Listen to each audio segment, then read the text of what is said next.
credentials. He was a landscape fellow. And he was emotionally attached to the issue, no doubt. He had absolutely no credentials, no experience, but he was up there trying to support this type of ordinance that is in Santa Fe County today. So when we talk about local ordinances that are backed by science and experience, as those that you talked about at Carlsbad and other places that have been working cooperatively with the oil industry. And it's important to note that since those ordinances and those provisions of those ordinances were enacted, there have been hundreds of miles of pipelines installed all over. There have been hundreds of wells drilled, production online. And as you all know, and I doubt this will agree with me, but I believe we could agree in some circles that the ordinance in Santa Fe has been very successful, and its purpose was to prevent oil and gas production from ever being economically feasible in Santa Fe County.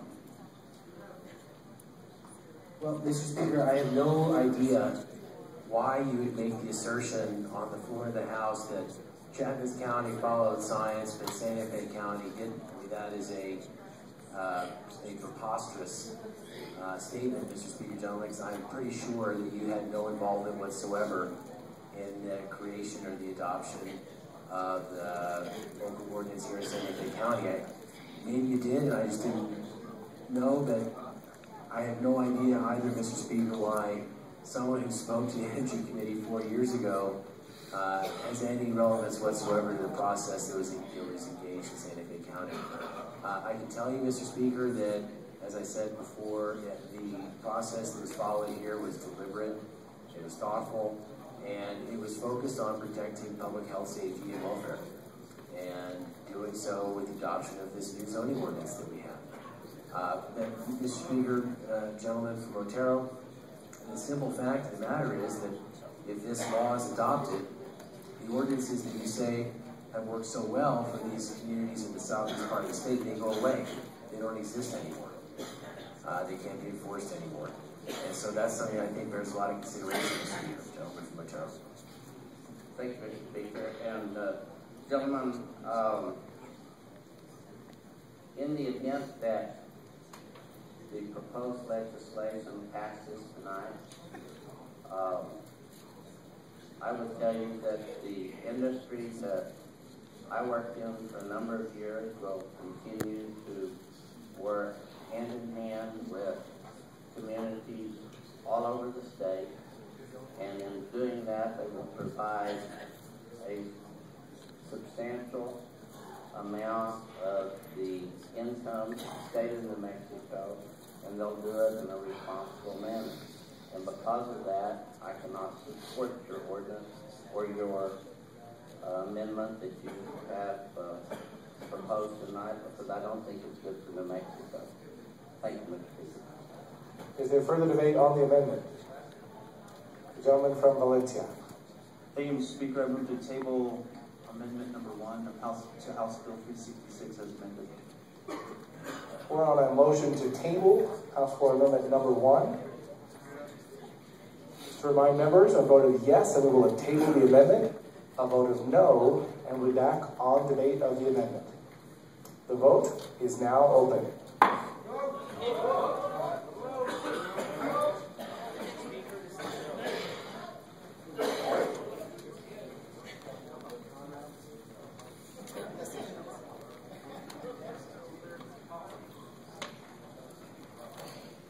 This vote is about to close.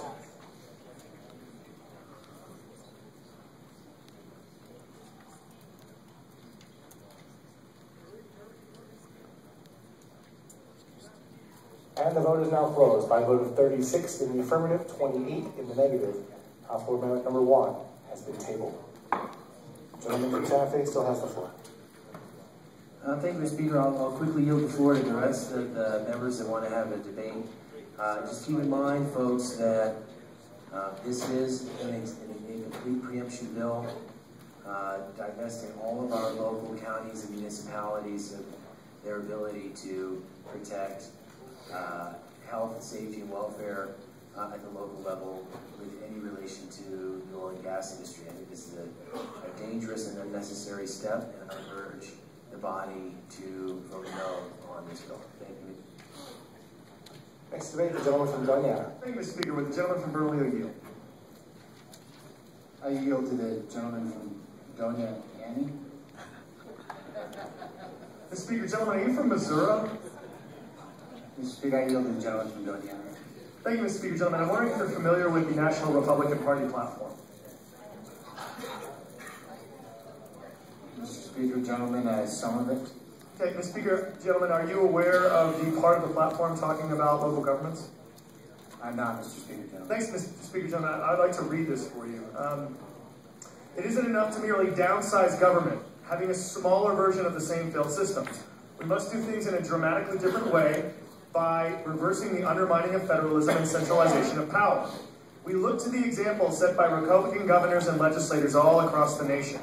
Their leadership in reforming and re-engineering government closest to the people vindicates the role of states as laboratories of democracy. Mr. Speaker, gentlemen, it's funny because they're talking here about government being closest to the people as being the states, but that's really not true.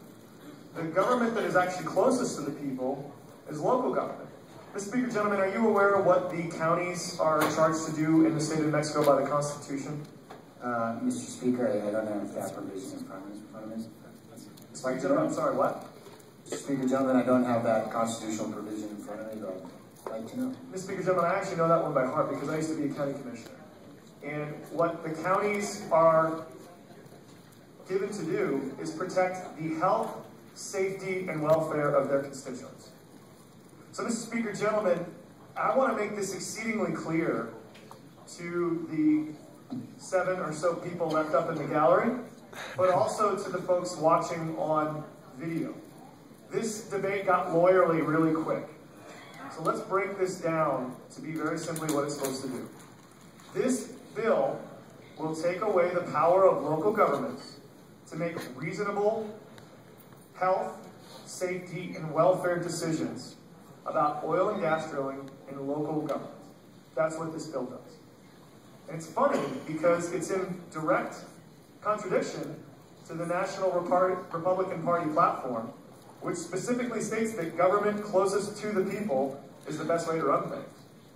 And it's taking away that health, safety, and welfare provision that our Constitution gives to our county commissioners.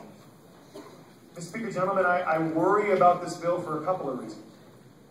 First off, because it takes away that power, you are giving more power to a state government which is not going to be as responsive to the people as a local government is.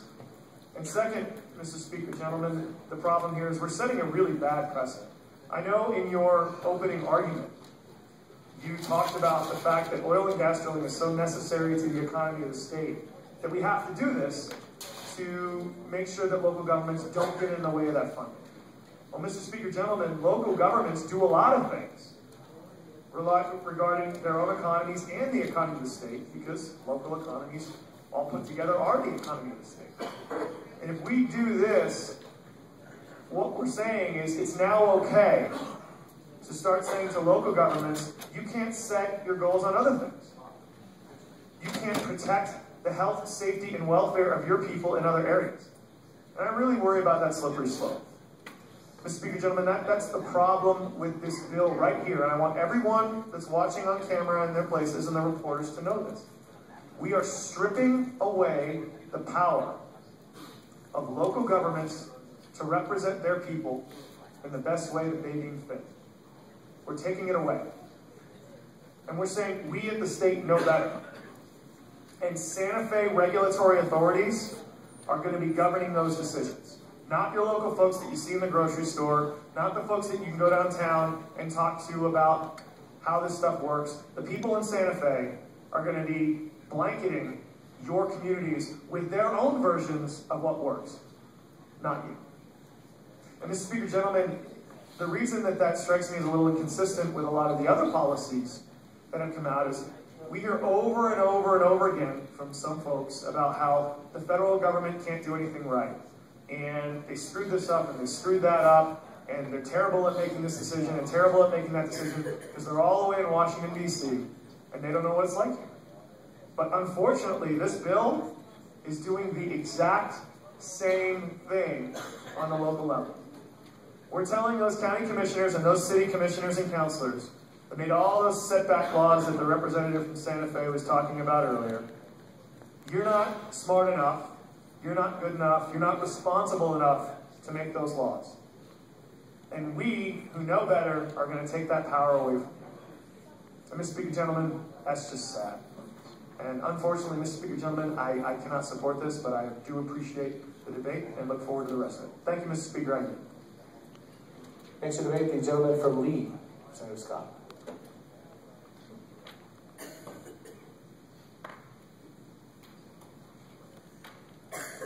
Will the gentleman from Bernalillo yield? I yield to the gentleman from Lee County. Mr. Speaker, the gentleman from Bernalillo would oil and gas development and production be considered a statewide resource? Mr. Speaker, gentlemen, I think, yeah, under existing law, it's a state's resource subject to leasing and development by those people who to whom the state grants permits. And Mr. Speaker, gentleman from Bernalillo, and from the very earliest days of this resource development in the state, would you agree that the Oil Conservation Division has been the responsible party with regard to regulation? That's actually a very good question, gentlemen, Mr. Speaker and gentlemen. The provisional law that we're amending provides that, and this is something that's a little confusing to me with respect to the opponent's arguments. And under current statute, Mr. Speaker and gentlemen, the Oil Conservation Division currently has authority over all matters relating to conservation.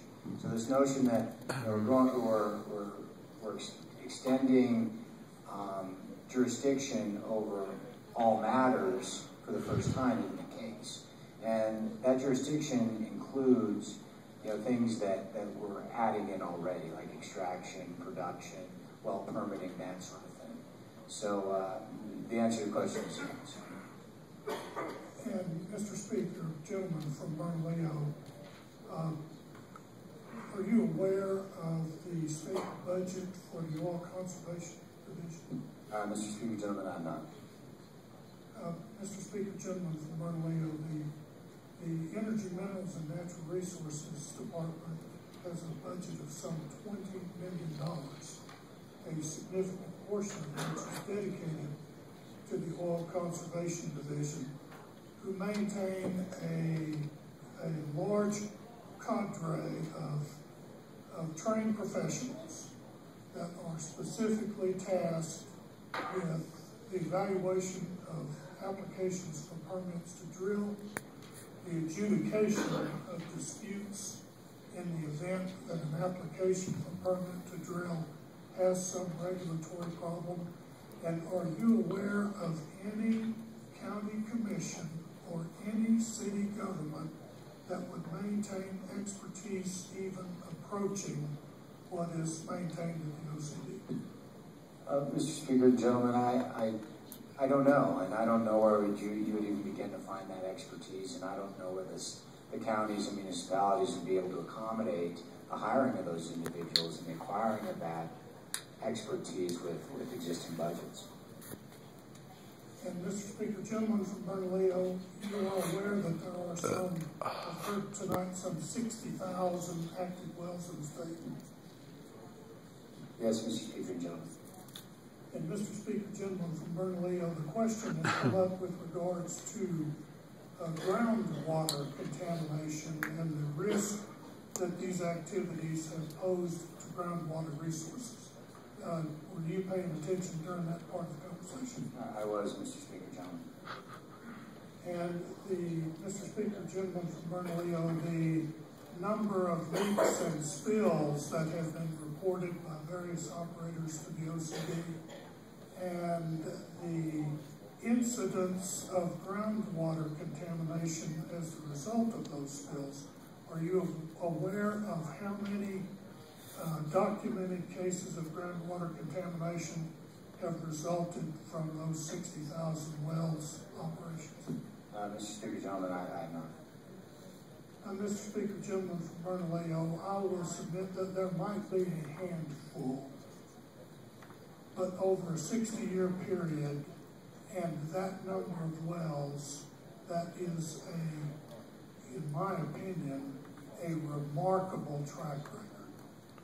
The city of Hobbs, my hometown, overlies and gets its water supply from the Ogallala Aquifer.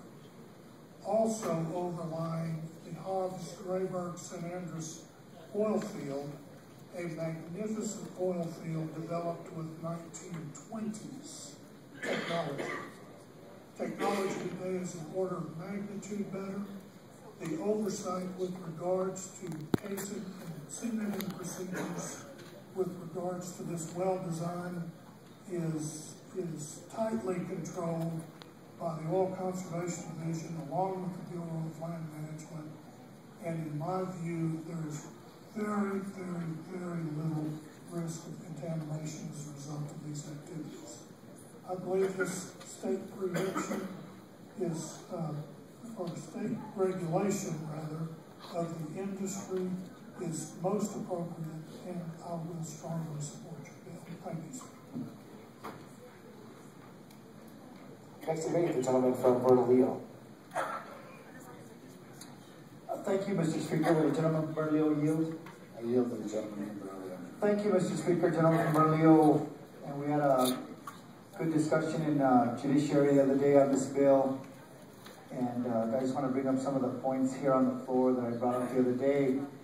The kind of the gentleman from Donana, said some of the comments I was going to make with regards to the contradiction of local control and conservatism.